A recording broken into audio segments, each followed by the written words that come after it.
del ciclo, digamos, han cometido un pequeño error porque, bueno, no me han dicho cuánto tiempo tengo. Y bueno, es tanto las cosas que uno querría decir y tanto lo que me gustaría compartir con todos vosotros, que bueno, es también un pequeño peligro. Pero bueno, en cualquier momento ustedes se pueden ir levantándose. Si me quedo solo ya entenderé que es el momento de ir acabando. Y bueno, hay una solución a todo eso, que es que tengo que coger el AVE de vuelta a Madrid, con lo que entonces yo también en un momento dado digo, uy, me tengo que salir corriendo, aunque no está muy lejos. Porque como ven, la verdad que es un poco ambicioso por mi parte y me he dado cuenta, pero bueno, espero al menos contarles alguna cuestión o que podamos compartirla en esta tarde.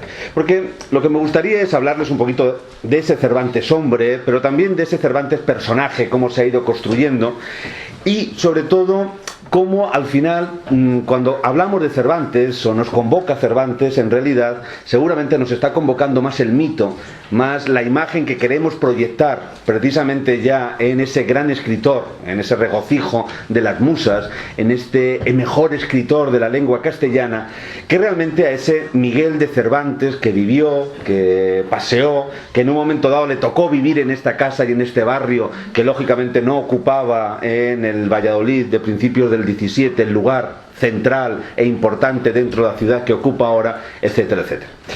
Y aunque el título es un hombre, un personaje, un mito, también de una manera muy cervantina, vamos a empezar por al contrario. Vamos a empezar por el mito, vamos a pasar por el personaje, cómo se ha construido, para adentrarnos y terminar con el hombre. Y sobre todo quiero que vean lo poquito que conservamos del hombre Cervantes, es decir, lo poquito que conservamos de lo que él escribió de su puño y letra, que son simplemente 11 autógrafos de Cervantes. Bueno, vamos a empezar, como les decía, con el mito. Y como no, quiero empezar con una noticia y con un trabajo, un esfuerzo, que realmente fue una demostración, a mi modo de ver, del enorme trascendencia y la enorme universalidad que el mito de Cervantes tiene todavía hoy, a principios del siglo XXI. Y fue, como no, y como ustedes lo recuerdan, la búsqueda de los restos de Cervantes en el convento de las Trinitarias. Ustedes recordarán precisamente cómo en abril, que fue cuando empezó, todo el 28 de abril del 2014 empezaron este casi juego mediático alrededor de Cervantes con la intención de buscar con la nueva tecnología, era como decir, bueno, vamos a buscar al gran Cervantes y lo vamos a buscar hoy en día, siglo XXI, porque tenemos la tecnología que nunca hemos tenido. Vamos a poner lo último en tecnología a disposición de un personaje como Cervantes. Y la idea precisamente era, como saben, no hay descendientes de Cervantes, no hay la posibilidad de encontrar los huesos y poder tener un ADN, trabajar con la posibilidad de que ese esqueleto que se estaba buscando pudiera tener algunos restos de elementos biográficos de Cervantes que sí que conocemos. Y esto que les he puesto aquí son las hipótesis de trabajo con la que empezó el equipo, comandado en su principio por Fernando Prado, un historiador, que la idea era decir, bueno, pues hay datos anatómicos que nos van a poder de alguna manera dar claves para poder encontrar ese esqueleto. Hay unas lesiones dentales, él se describe y dice que le faltan la mayoría de los dientes, que cuando ya al final solamente tiene 6 y mal encajados unos con otros, ¿no? Luego tiene lógicamente el brazo izquierdo con los 3 arcabuzazos que le dan en la batalla de Lepanto. Y entonces con esa nueva tecnología, esa tecnología último, el georradar, que además de alguna manera no hace ningún esfuerzo, ningún ataque al elemento físico de la iglesia, se pusieron a buscar en donde debería estar enterrado Miguel de Cervantes en el siglo XXI. Es decir, se pusieron a buscar en la iglesia de las Trinitarias e hicieron todo un juego, digamos, de búsqueda de tumbas. ¿Qué es lo que se encontraron? Poca cosa. Como saben, se encontraron que había una parte de tumbas en el retablo, había una cripta, que hubiera sido tan fácil. A veces la tecnología, la nueva tecnología o la gran tecnología puede tener sus pequeños, digamos, contrapuntos. Saben ustedes que Estados Unidos estuvo durante 10 años investigando cómo conseguir hacer un bolígrafo que pudieran utilizar los astronautas en la Luna, o sea, bueno, los viajes espaciales, es decir, un bolígrafo que funcionara sin el efecto de la gravedad, que es el principio motor del bolígrafo. Lo consiguieron, es la famosa pluma de los astronautas que regalan, etcétera. Los rusos lo consiguieron en un minuto, utilizaban lápices. Entonces a veces lo más sencillo puede ser lo más efectivo, ¿no? Bueno, después del georradar, de pronto encontraron que debajo de como ven, en un apartado de las escaleras, debajo justo de la iglesia había una cripta.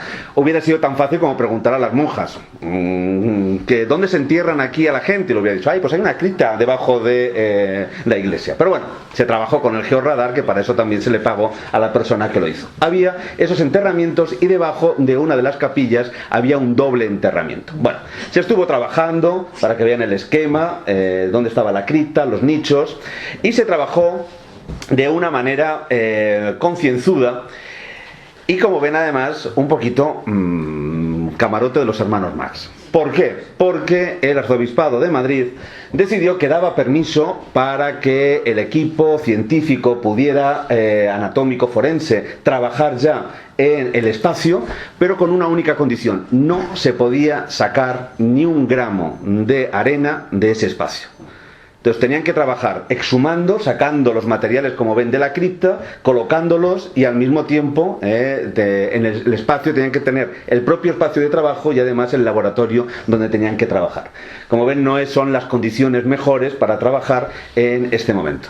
Y se buscó, de pronto, decir, bueno, Cervantes no está en la iglesia, ¿dónde va a estar? Y encontraron esos 33 nichos maravillosos. Dijeron, bueno, vamos a hacer ¿qué?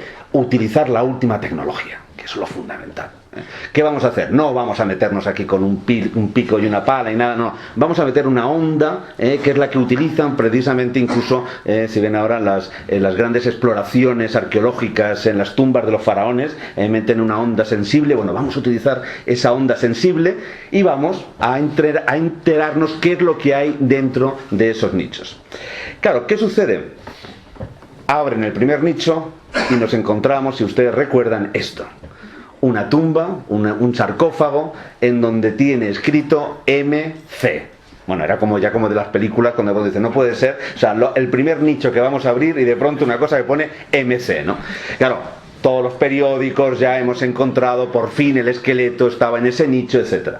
Bueno, los investigadores, con mucha prudencia, dijeron, bueno, vamos a tener un poquito de cuidado, y efectivamente era una tumba en la que había dentro un niño, y además las tachuelas del MC eran tachuelas del siglo XIX, porque todas son idénticas. Es decir, pertenecen a la época industrial. Si hubieran sido anteriores, cada una hecho por el herrero, lógicamente, por mucho que hubieran sido parecidas, nunca hubieran sido idénticas. Así que no encontramos a MC en este lugar.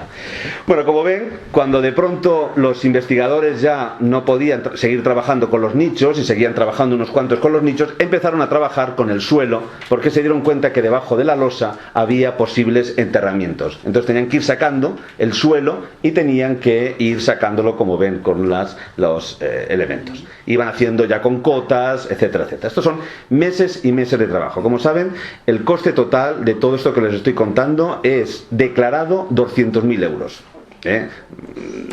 Nos enteraremos dentro de unos años lo que ha costado realmente, pero declarado estamos hablando de 200.000 euros en el año 2014-2015.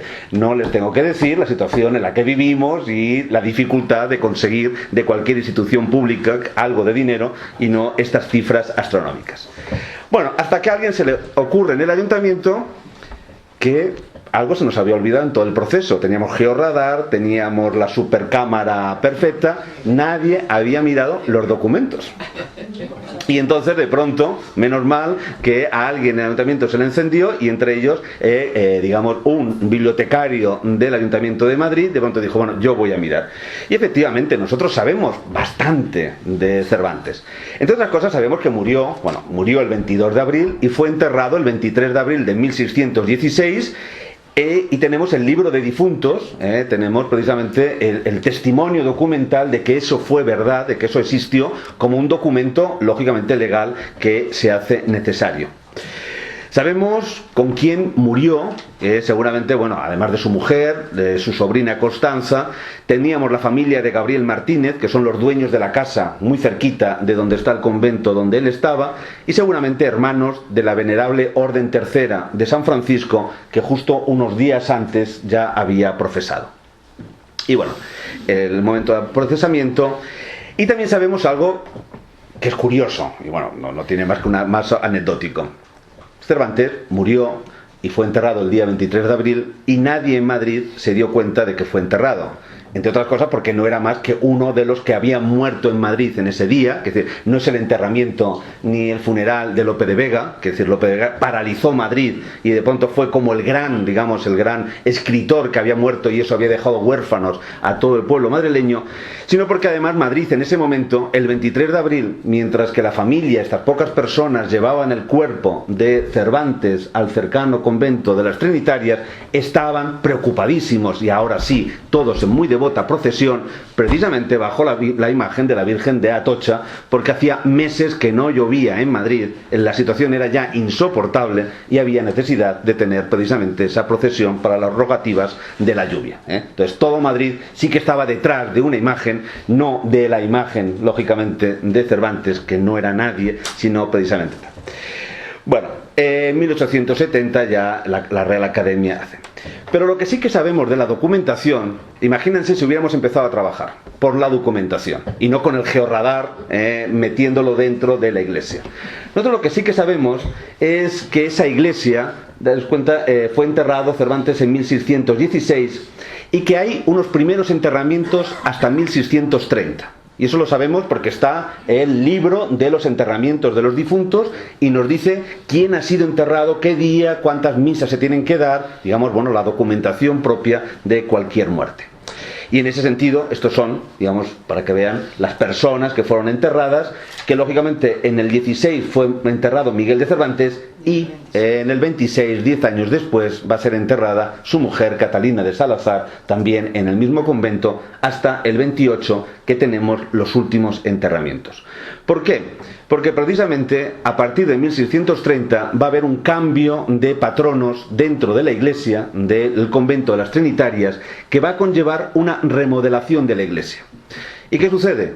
Cuando hay una remodelación de la iglesia, imagínense, tenemos una iglesia antigua, se va a remodelar, está una cripta, está un lugar de enterramiento, ese lugar de enterramiento va a servir como base para la remodelación de la iglesia. ¿Qué es lo que se hace? Se saca todos esos cuerpos, esos 17 cuerpos que había, se exhuman y lógicamente no se guardan cada uno de ellos en un determinado lugar, se juntan todos en un osario y lo que se hace es no sacarles del lugar, digamos en este caso de los límites del monasterio, porque lógicamente es un lugar santo y hay que esperar la resurrección del cuerpo y del alma y lógicamente cuando llegue el juicio final. Así que lo que tenemos en un momento dado en la documentación es el pago que se le hace a unas personas para que lleven el osario a un lugar indeterminado dentro del monasterio.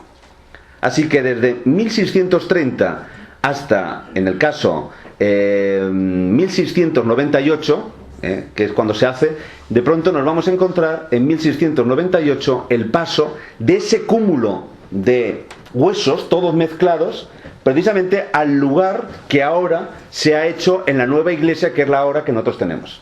Lógicamente, si yo llevo un cuerpo de osario, o sea, llevo un elemento de osario, primero no lo voy a incluir dentro de la iglesia, porque ahí solamente se entierran los patronos o las personas vinculadas a las familias que pagan el dinero.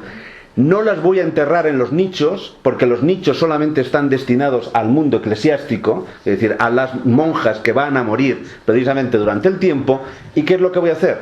Las voy a enterrar en el suelo, en un enterramiento en tierra. Es decir, es el primer enterramiento. Yo junto todos esos huesos.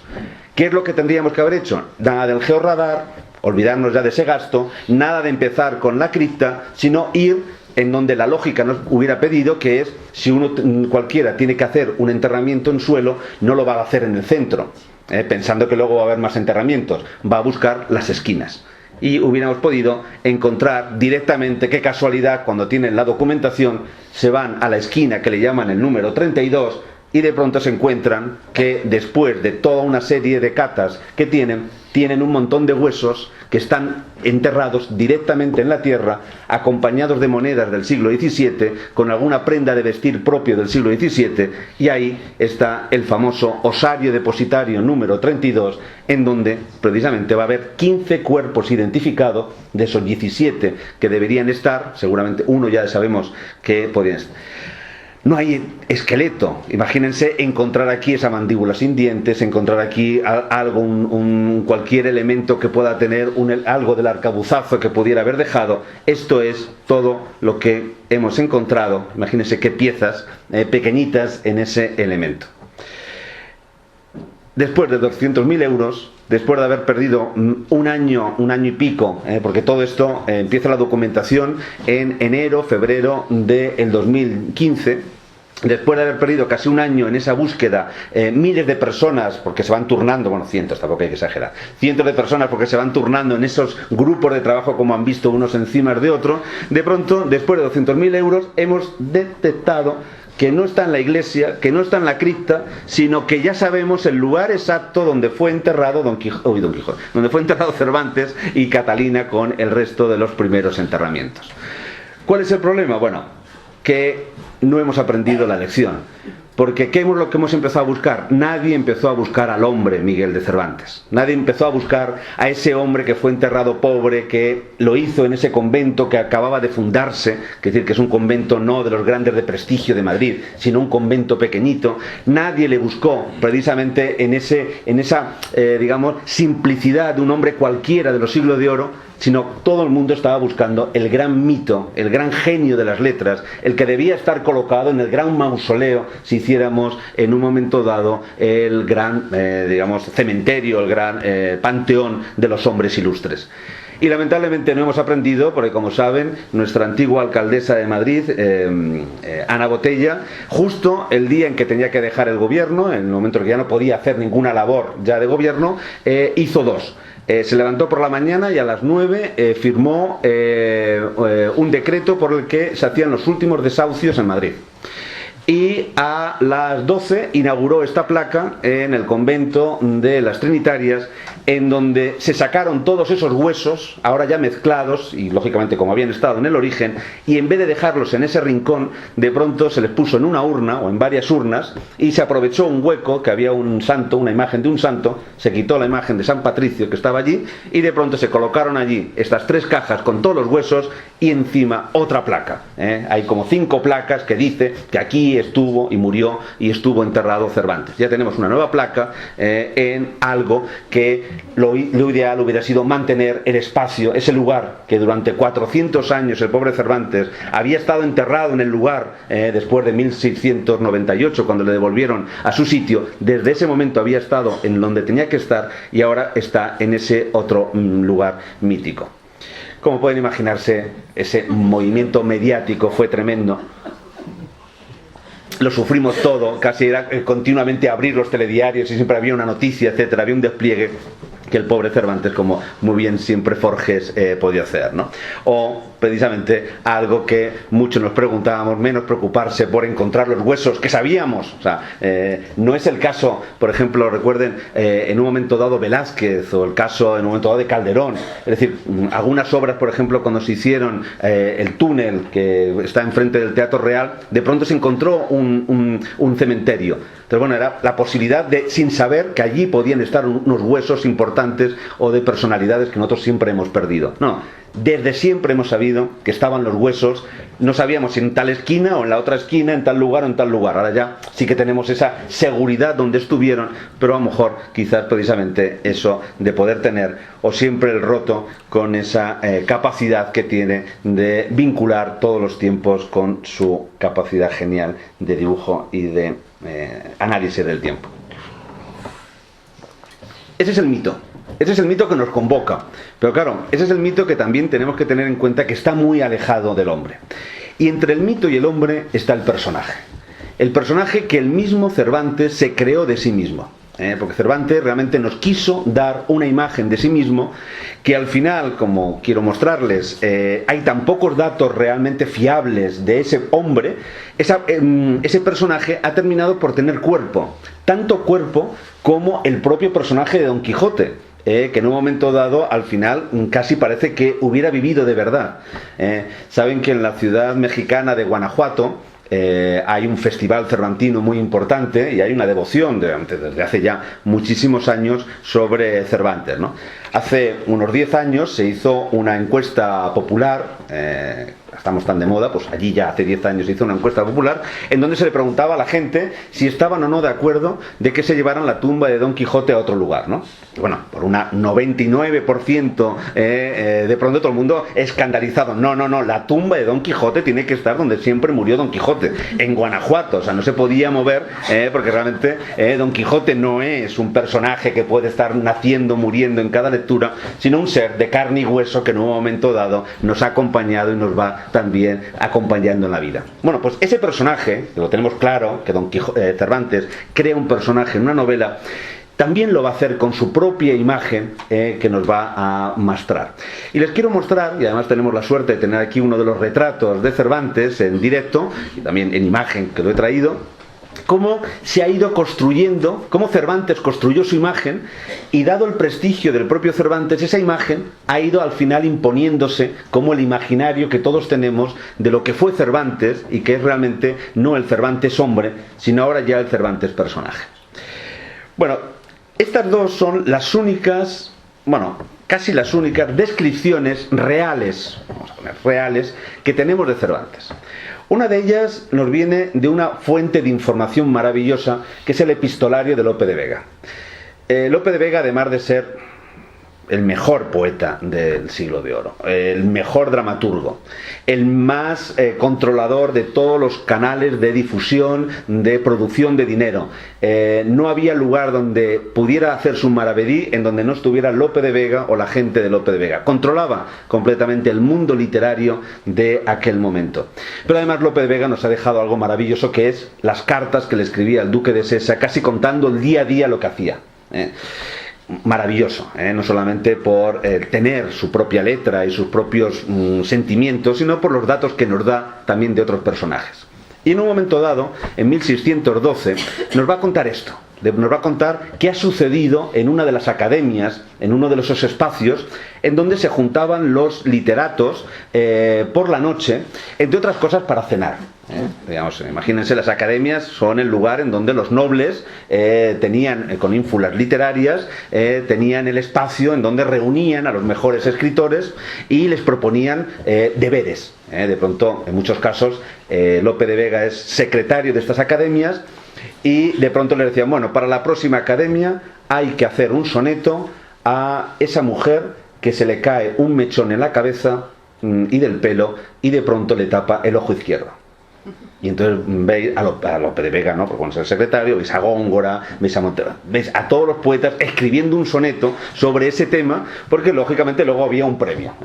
El premio, ya se decía en las academias que el primer premio era para el amigo del noble, que para eso precisamente el noble pagaba el premio, que normalmente podía ser cualquier tipo de baratija o cualquier tipo, a veces no de tan baratija, pero un premio, digamos, metálico, o un guante o algún elemento, y ya el segundo premio era el bueno. Es decir, el segundo premio era realmente el escritor que merecía el tener el primer premio. Como ven, no ha cambiado mucho el mundo literario del siglo XVI y del siglo XVII a nuestra época. Es decir, en muchos casos los premios, en el caso de los premios literarios, tenemos también la misma costumbre del primero y del segundo. No siempre, pero también en algunos casos la misma costumbre. Bueno, pues en uno de estos academias nos cuenta precisamente Lope de Vega, las academias están furiosas. En la pasada se tiraron los bonetes 2 licenciados. Yo leí unos versos con unos anteojos de Cervantes. Y claro, Lope de Vega no puede permitirse el no aprovechar el momento para lanzar uno de sus dardos maravillosos, envenenados. Es decir, Lope de Vega debía ser esas personas que mejor tenerlo de amigo, que no de amigo, porque no podía darle uno la espalda. Unos anteojos de Cervantes que parecían huevos estrellados mal hechos. Un dato: Cervantes llevaba anteojos cuando era mayor.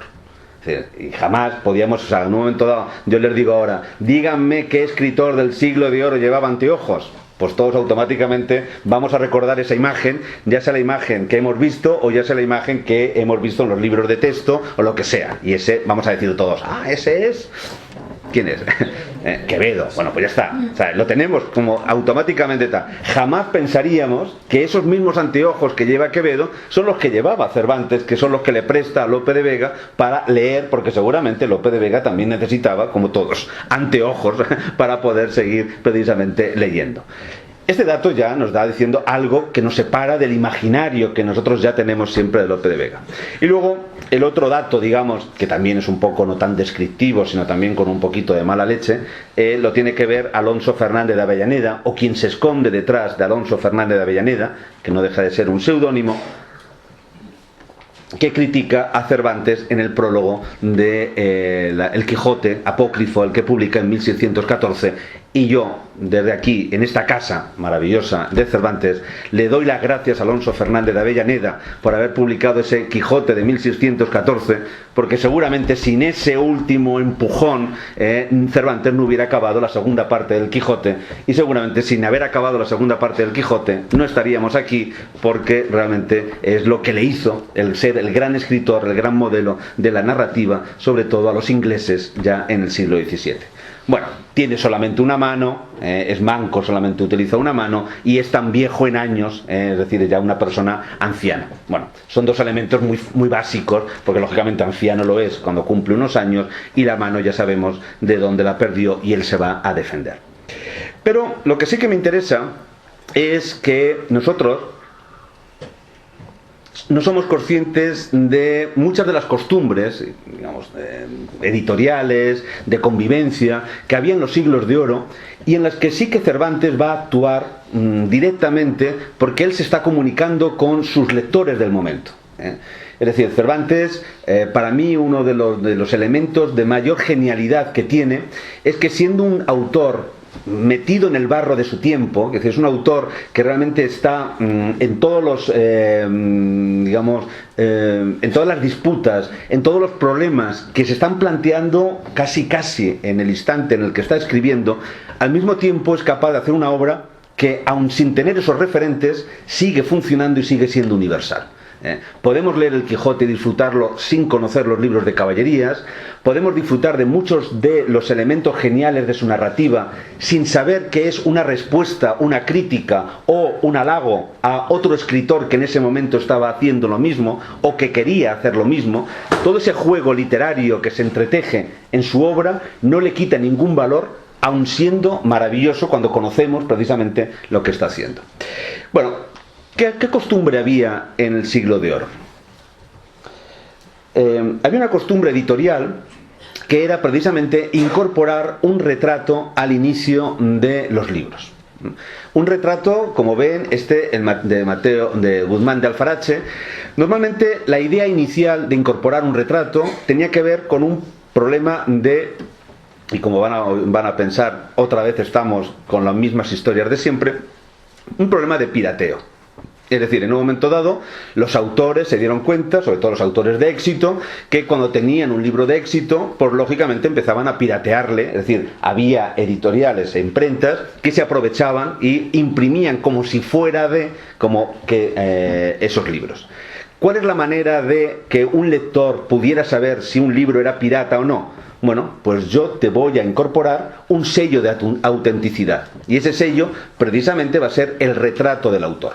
Un retrato idílico, un retrato, representando un caballero, representando un clérigo, la profesión que realmente tiene. Entonces eso es una costumbre, hay un problema editorial, se crea una costumbre que todo el mundo realiza. Y Mateo Alemán, en el Guzmán de Alfarache, que es el gran bestseller, el Guzmán de Alfarache es realmente la gran obra de ventas del siglo XIX, de 1599, de principios del siglo XVII, es el Pícaro. Todo el mundo lee el Pícaro, mucho más que el Quijote.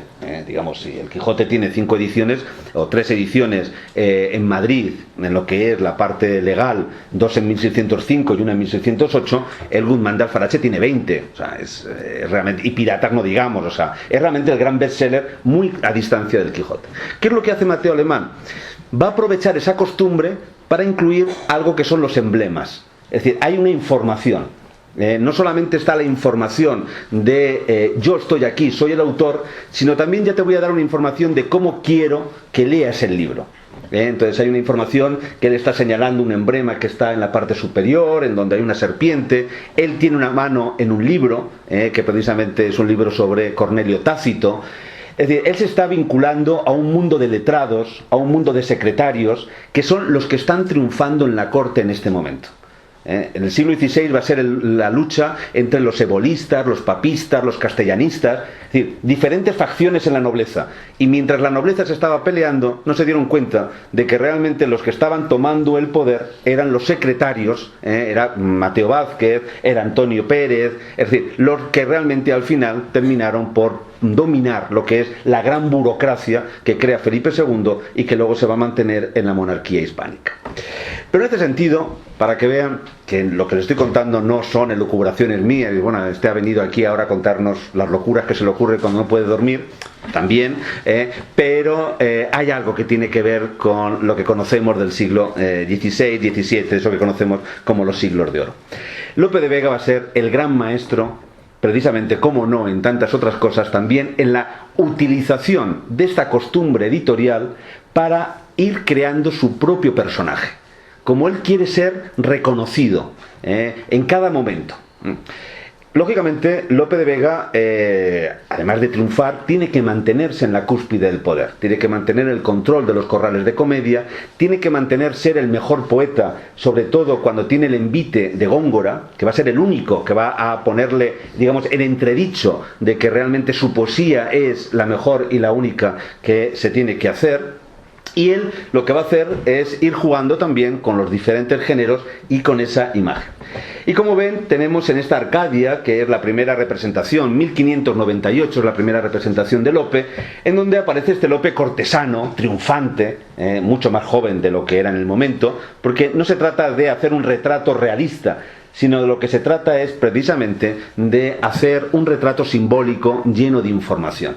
Esa información del triunfo en la corte, que es lo que él quiere vender, pero además si ven una orla, pero una orla que no es cualquier cosa, sino que es una serpiente que está comiéndose una caña, que es un símbolo, precisamente dentro de ese mundo simbólico de los emblemas, que es un símbolo precisamente de la eternidad. Es decir, es el triunfo eterno, pero sobre todo además un triunfo que quien envidia la humildad, o sea, un triunfo de quien se puede sentir soberbio porque lo merece, porque precisamente es el amo de la poesía. Y vamos a encontrarnos con diferentes representaciones en donde él incluso va a incorporar un segundo apellido, Lope de Vega Carpio, y en ese Carpio se va a querer emparentar con los Bernardo Carpio, que con los grandes señores y victoriosos de la Edad Media. Va a tener un escudo, se van a reír de él, tanto Góngora, Cervantes, Lope de él, bueno, Lope no se ríe de sí mismo, pero bueno, Cervantes, Góngora, y en un momento dado, cuando se casa con la hija de el que da toda la carne, el que, digamos, abastece de carne a Madrid, en un momento dado le van a decir: Lope, menos torres y más torreznos. Que realmente al final es lo que a él le es más habitual que lo que tiene que tener. Cuando Lope al final se hace clérigo, también lo que va es también, como en el peregrino de su patria, va a cambiar también esa visión cortesana ya por una visión mucho más, como ven, digamos, una visión mucho más seria, ya con esa otra representación. ¿Por qué les digo esto? Porque Cervantes va a jugar también con este costumbre, y va a jugar de una manera genial. De pronto nos va a situar un retrato en el inicio de sus novelas ejemplares, en el prólogo de las novelas ejemplares, que recuerden que es la primera obra que publica después del éxito del Quijote. 1605 es el gran éxito del Quijote, que precisamente lo vio y lo disfrutó aquí en Valladolid. Acuérdense como el 10 de junio tenemos las grandes fiestas precisamente por el nacimiento y el bautismo del próximo rey, Felipe IV, y aquí es donde por primera vez, 10 de junio de 1605, ya hay un caballero portugués que va a salir a las fiestas montado sobre un rucio flaco, y ya todo el mundo le va a identificar como Don Quijote. Bueno, pues si le identifica como Don Quijote es porque realmente ya hay un cúmulo de lectores que automáticamente ya tienen la imagen y han leído y han disfrutado y han tenido éxito con el Quijote. Bueno, 8 años después, que es otro de los grandes misterios de Cervantes, como tarda 8 años en seguir publicando, cuando realmente, cuando uno tiene un bestseller, una obra de éxito, quiere aprovecharse y sacarle el máximo de rendimiento, 8 años después publica las novelas ejemplares en Madrid y nos va a incorporar precisamente al inicio del prólogo un retrato. Pero como ven, no hay imágenes, porque lo que va a hacer va a ser darle una vuelta de tuerca tan propio y tan genial de Cervantes, que es hacer un retrato de palabras. Y entonces este nos va a decir, bueno, yo aquí podría poner también un retrato sacado del cuadro que Juan de Jáuregui me ha hecho, etcétera, pero yo lo voy a hacer con palabras. Y va a hacernos un retrato en donde, digamos, como habla de la costumbre de la época, dice, como es uso y costumbre, grabarme y esculpirme en la primera hoja de este libro, pues le diera mi retrato al famoso don Juan de Jáuregui y con esto quedara mi ambición satisfecha, etc. Existe esta costumbre, pero yo lo que voy a hacer precisamente es esto otro, hacer un retrato en palabras. Es decir, este que veis aquí, que lógicamente no le vemos porque no existe el retrato ni aparece el retrato al lado de la edición, de rostro aguileño, de cabello castaño, frente lisa y desembarazada, de alegres ojos y de nariz corva, aunque bien proporcionada, las barbas de plata, que no a 20 años que fueron de oro, los bigotes grandes, la boca pequeña, los dientes ni menudos ni crecidos, porque no tiene sino 6 y esos mal acondicionados y peor puestos, porque no tienen correspondencia los unos con los otros, el cuerpo entre dos extremos, ni grande ni pequeño, la color viva, antes blanca que morena, algo cargado de espaldas y no muy ligero de pies. Como ven, es un retrato siguiendo la costumbre de la época, pero es un retrato en el que está destacando un elemento que no suele ser habitual en los retratos. Los retratos que hemos visto y que normalmente son habituales en la época son retratos en donde uno se, digamos, pinta de mejor manera de lo que es decir, es un ensalzamiento, es una, bueno, pues oye, ya que me hacen un retrato, pues oye, que me pinten de la mejor manera posible. Él de pronto dice, no, es como si nos estuviera colocando un espejo delante, dice, yo voy a describirme aun en aquellos aspectos que pueden ser risibles, que pueden ser cómicos o que pueden ser incluso negativos. Es decir, nos está dando toda una apariencia de total verosimilitud. Yo tengo un espejo y esto es lo que yo os estoy mostrando. Pero el retrato no acaba aquí, porque como es un retrato de palabras, permite no solamente hacer el retrato físico, sino también hacernos un retrato literario. Es decir, yo te estoy dando una realidad, que es esta, que es mi imagen. Y ahora la voy a confirmar con una serie de datos que es precisamente unos datos históricos que cualquier lector de las novelas ejemplares de 1613 conocería. Este digo que es el rostro del autor de la Galatea, claro que sí, la novela, el libro de pastores que publica en Alcalá de Henares en 1585, y el de Don Quijote de la Mancha, cómo no, la gran obra publicada en 1605 y reeditada en Madrid en 1608, y el que hizo el viaje del Parnaso a imitación del de César Caporal Perusino. Esto ya cuesta más, porque habrá que esperar hasta el año siguiente para poder leerlo. Pero bueno, solamente ya, eso ya como un avance de lo que está haciendo. Y otras obras, que esto es muy interesante, que andan por ahí descarriadas y quizás sin el nombre de su dueño. Y ahí es cuando entramos los cervantistas y los filólogos a pelearnos entre nosotros para esta obra de Cervantes, esta no, porque no nos gusta, lógicamente, que otro descubra lo que a nosotros nos hubiera gustado descubrir, que es precisamente tener una obra de Cervantes entre las manos. Bueno, pues las Semanas del Jardín no son de Cervantes. Pues no son de Cervantes, como ni el Bernardo el Carpio y tal. Llámase comúnmente Miguel de Cervantes Saavedra. Tenemos el retrato físico que ha dado la apariencia de un espejo. Nos está contando como si él lo que estuviera viendo, incluso lo que no le gusta. De pronto los datos reales de un escritor que nos está contando lo que es y que sabemos que es. Pero es que el retrato no acaba aquí. Y ahí es donde está el personaje. Es decir, nos está creando un personaje con todos los mecanismos que tiene Cervantes y que domina del gran narrador. Nos está creando una verosimilitud, un espacio en donde a partir de aquí, de este punto Saavedra, nos vamos a creer todo lo que dice detrás. Y lo que dice detrás es precisamente su retrato biográfico. Fue soldado muchos años y 5 y medio cautivo, donde aprendió a tener paciencia en las adversidades. Perdió en la batalla naval de Lepanto la mano izquierda de un arcabuzazo, herida que aunque parece fea, él la tiene por hermosa por haberla cobrada la más memorable y alta ocasión que vieron los pasados siglos ni esperan ver los venideros, militando debajo de las vencedoras, Carlos V, de felice memoria. Imagínense, la batalla de Lepanto, 1571, hace ya muchos años de la batalla de Lepanto, ya nadie se acuerda de la batalla de Lepanto. La batalla de Lepanto es una batalla más de papel y más de propaganda que, como saben, de realmente cambio estratégico en la política y en la vida del Mediterráneo. ¿Por qué está él ahora, en 1613, rescatando precisamente una visión que es la del soldado? Esto es lo importante, es decir, él quiere rescatar de pronto en 1613 que ha sido soldado, pero no el soldado que ha estado en la Goleta, en Túnez, en otras tantas batallas y en contiendas como estuvo desde 1571 hasta 1575, cuando fue hecho cautivo. Solamente recuerda esa batalla, que es casi otra batalla de ficción, más que a estas alturas una batalla real.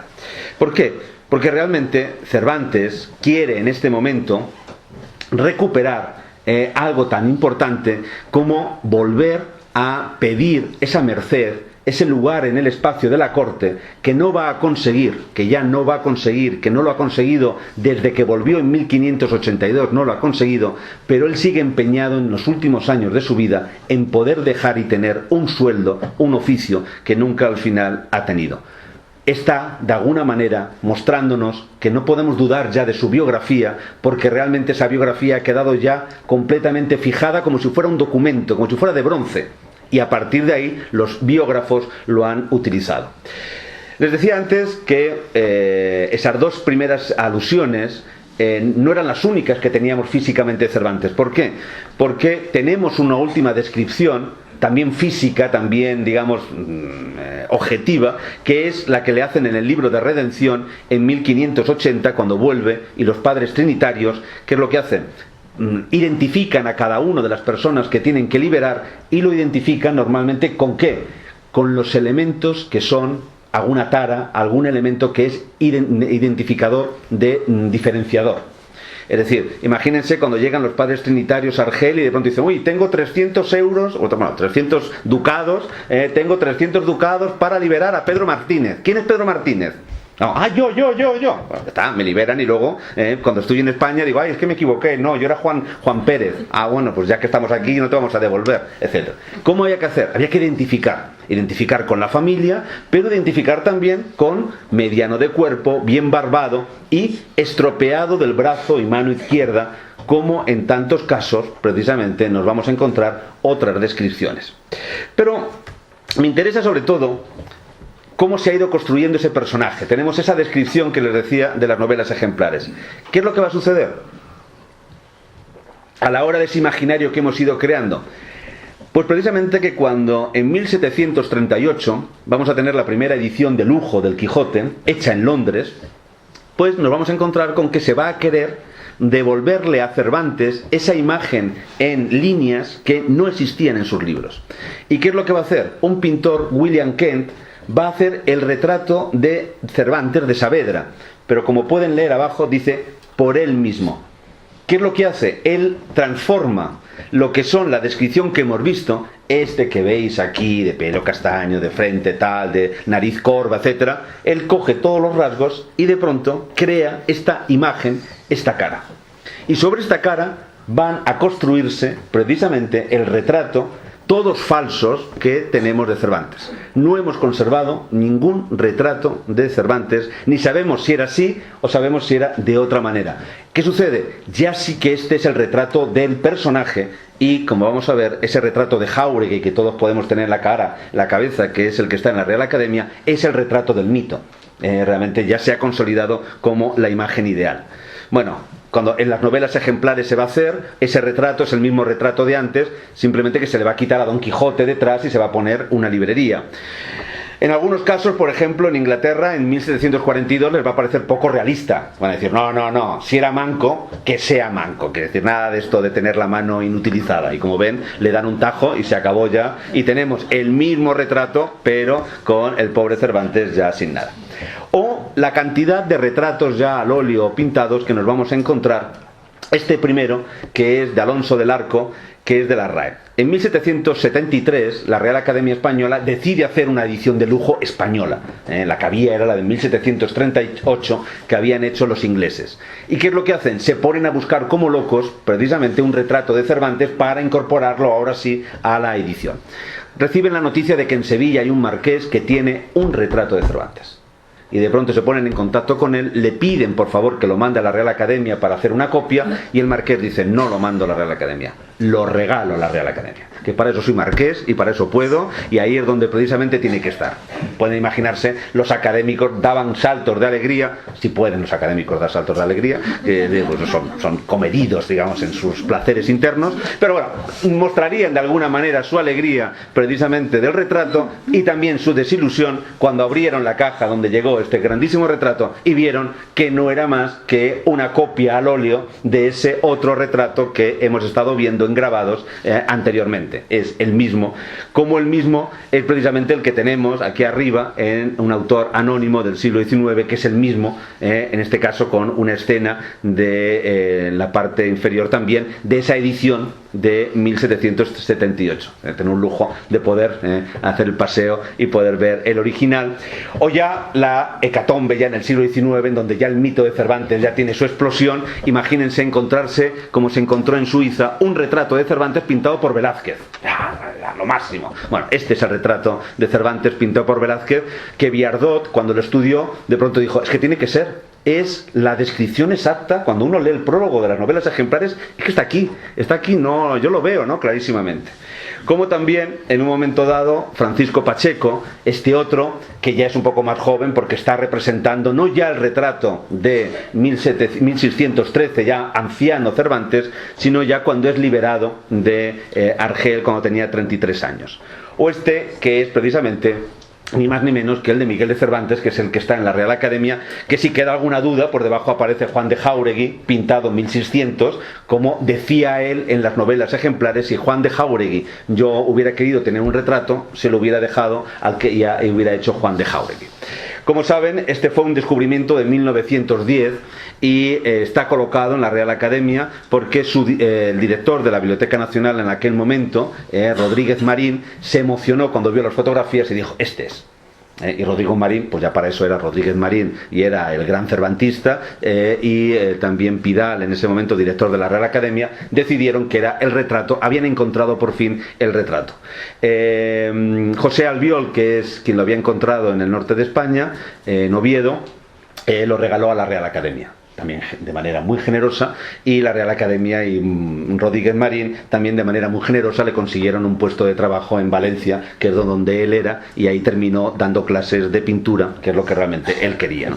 Bueno, pues ahí está presidiendo, como ven, debajo de Felipe V, ahora ya en esa construcción. Este no es realmente el retrato de Cervantes, hombre aquel que realmente, sino es el retrato de ese personaje que Cervantes creó en su obra en 1613, ya al final de su vida, y de toda la profusión de imágenes que en un momento dado podemos encontrarnos. Y este es el último de Juan de Jáuregui, que también se planteó en los años 40 que podía ser Cervantes ya mayor, aunque luego ya rápidamente se vio que era una copia de un cuadro del duque de Uceda que se conserva.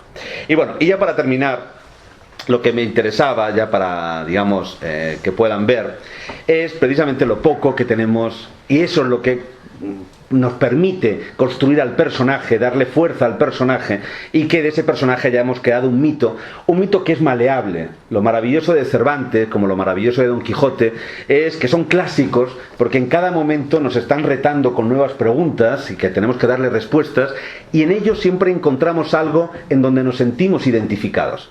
Es muy curioso, si uno ve la prensa, por ejemplo, de finales del siglo XIX, española, de pronto se encontraba con el periódico liberal, y entonces entonces aparecía en la primera página, Cervantes liberal. Entonces había un estudio en donde se mostraba lo liberal que era Cervantes en toda su obra y cómo había una defensa del mundo liberal, ¿no? Y al día siguiente, otro periódico católico, pues Cervantes católico. Entonces demostraba con un estudio cómo en la obra de Cervantes era un ultracatólico que defendía todos los principios, etc. La capacidad, precisamente, de encontrar en la persona, en este personaje que se ha convertido en mito, que ya es incuestionable, que ya es el gran escritor español, precisamente por la falta de datos de la persona. Nosotros no podemos crear el mito de Lope de Vega. Porque de Lope de Vega tenemos 7 volúmenes de epistolario. Entonces no podemos en un momento decir ¿y qué pensaría Lope de esto? No, es cuestión de ir al día y tal y dice, Lope de Vega pensaría, me ha dado los anteojos mal estrellados este Cervantes, etcétera. Ya sabemos que no se llevaban bien o tenían problemas, etcétera. Hay toda una serie de datos. ¿Qué es lo que tenemos precisamente de Cervantes?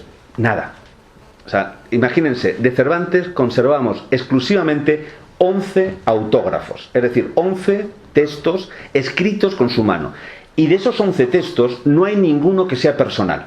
Todos son cartas o documentos administrativos que tienen que ver con sus peticiones de merced a la corte. El primero que tenemos, que es este de aquí, que es... que no se me escape.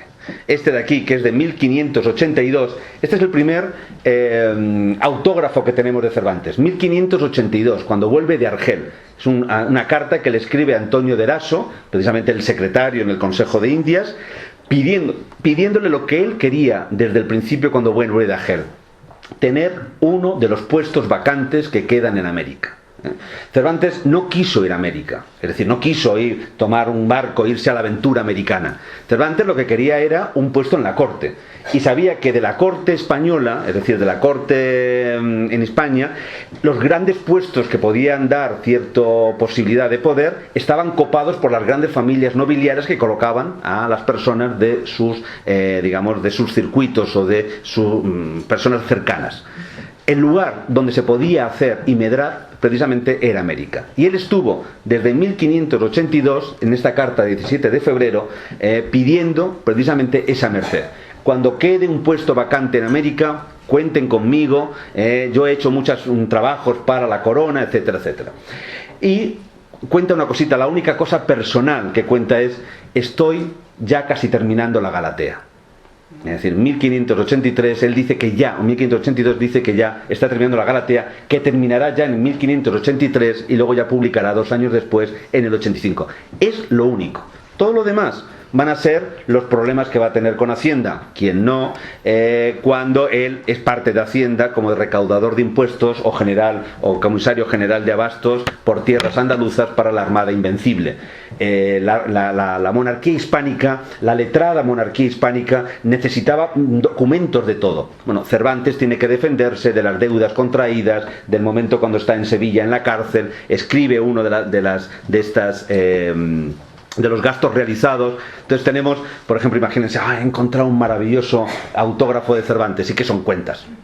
Imagínense, estas son lo que es 3 arrobas de aceite, 5 arrobas de aceite a no sé quién, 4 arrobas de aceite. Bueno, nos emocionamos porque sabemos que lo ha escrito Cervantes, pero hombre, tiene también la emoción un límite, que otra cosa es encontrar amor en un escrito que diga en un lugar de la Mancha y diga, no voy a escribir así, que voy a escribir de otra manera, ¿no? O nos diga, en un lugar de Argamasilla, en un lugar el lugar que se quiera, ¿no? Bueno, este es otro, por ejemplo, otro memorial autógrafo, en donde se le pide precisamente a Felipe II, a lo que es la administración, que la fianza que él ha puesto ya de dinero le sea suficiente para seguir trabajando precisamente como recaudador. O sea, son absolutamente todos dándolo cuenta de lo cobrado en Baeza. Es decir, lo único que hemos conservado de nuestro Cervantes precisamente es estos documentos que tienen que ver con su mundo literario, o sea, su mundo administrativo, con su labor dentro de lo que es el mundo de la Hacienda o del Comisario General de Abastos. Y este documento, y con eso ya acabo, que es precioso, que era el descubrimiento, como decir, ya esto no, hay algo más, ¿no? Porque claro, esta es la petición de licencia de Miguel de Cervantes para publicar el Quijote. descubierto en el año 2010. Es decir, hasta el año 2010, o sea, podemos todavía descubrir materiales de Cervantes. Pero claro, de pronto tenemos este maravilloso texto y cuando se hace el estudio de la letra, se ve que quien ha escrito realmente este texto, quien ha pedido la licencia de impresión del Quijote, no es Cervantes. Cervantes lo único que hace es firmar. Firmar al final del documento. Este no es un documento autógrafo, sino es un documento con la firma verdadera de Cervantes. ¿Quién ha escrito precisamente la licencia de impresión del Quijote? Francisco de Robles, el librero Francisco de Robles.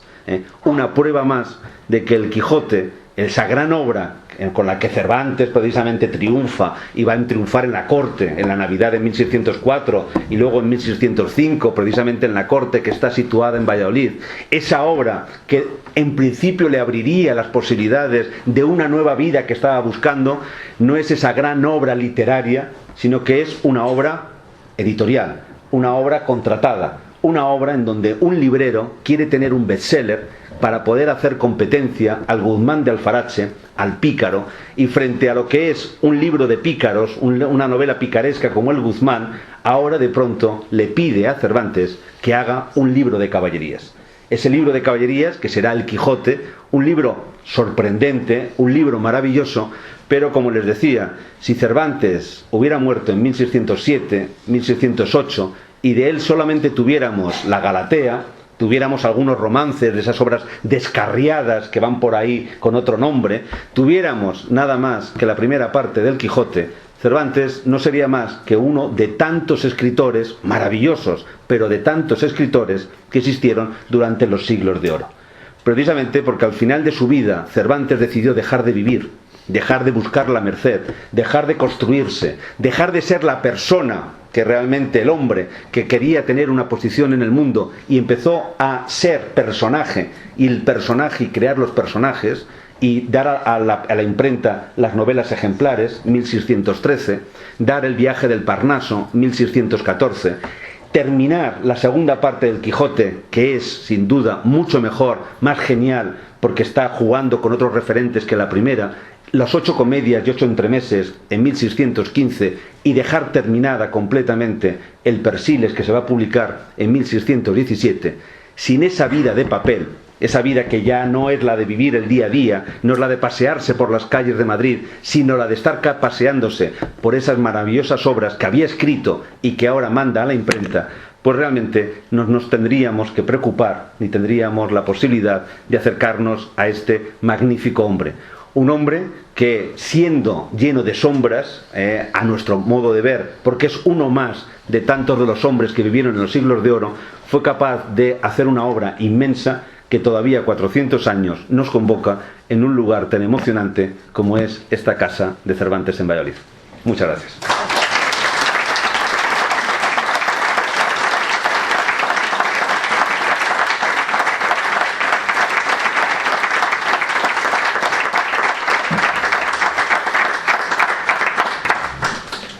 Bueno, no sé cómo me he enrollado tanto, no sé si hay alguna posibilidad de pregunta o ya. También hace un calor.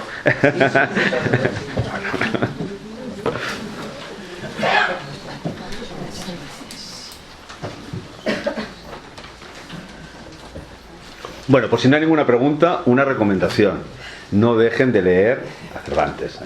Ábranlo por cualquier página. El Quijote es maravilloso, pero el resto de las obras de Cervantes también. No nos quedemos solamente con el pobre Cervantes, que construyó ese gran monumento literario, que a veces la gran sombra del Quijote es demasiado alargada y nos impide también disfrutar de otras de las obras. Yo creo que es el mejor homenaje que le podemos hacer también al hombre Cervantes, que dejó de vivir para construirnos estas otras vidas, que también nos mejoran nuestra vida. Precisamente el mejor homenaje que le podemos hacer a los 400 años es seguir leyéndolo, seguir disfrutando y haciendo cada uno de nosotros que imitarle en lo más posible también en aquello que él hizo.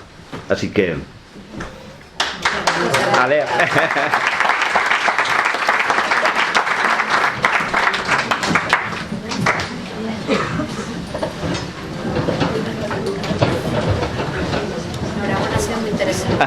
Qué bien. Es que trabajo en un colegio y tenemos la semana cultural sobre claro. Cervantes, entonces estamos aquí. Claro. Cervantes, entonces estamos aquí. Claro. Cervantes, entonces estamos aquí. Claro. Cervantes, entonces